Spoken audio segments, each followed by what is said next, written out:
themselves come off like this, and you always place the blade in here. The first thing I noticed about the Philips Norelco OneBlade is that it is actually very, very small. This feels really, really nice in the hands. The button is in a good position. It's not like you're just going to accidentally, I guess you can if you really push on it, but the button is recessed a little bit, so you don't have to necessarily worry about clicking it on accident. It's just such a nice small device.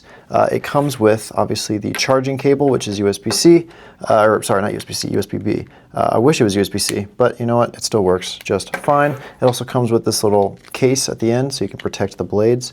That is actually very helpful. The blades themselves come off like this, and you obviously can buy replacements. They're not too expensive. It's a very, very, very simple device. So taking a look at the blade itself, as you can see, it is actually a very, very flat blade, which is super, super handy. You can see the little razors in there that are cutting up against the metal on the front. Apparently there's a little triangle that'll form right here. You can kind of see it sometimes if you get under the right light. That will get darker and darker as you use it to signify whether or not you need to replace the blade.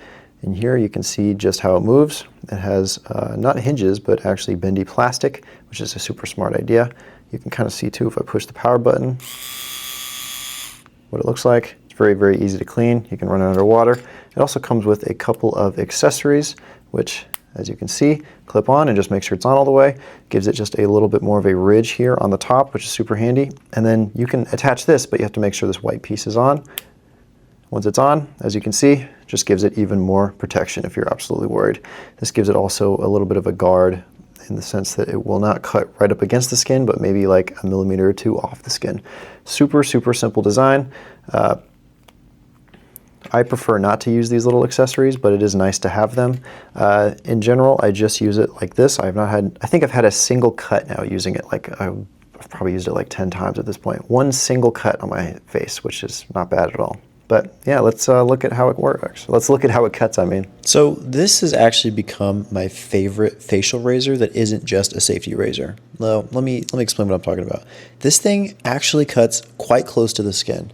I've used a lot of different electric razors, and this one seems to work the best for the price. I wouldn't say that it is the exact same as using something like a safety razor or a normal, just a razor blade, but it does probably as close as you're going to get for the price. Truly a great razor. I think if you're looking for something to throw in a bag, this is exactly what you need. I totally recommend it.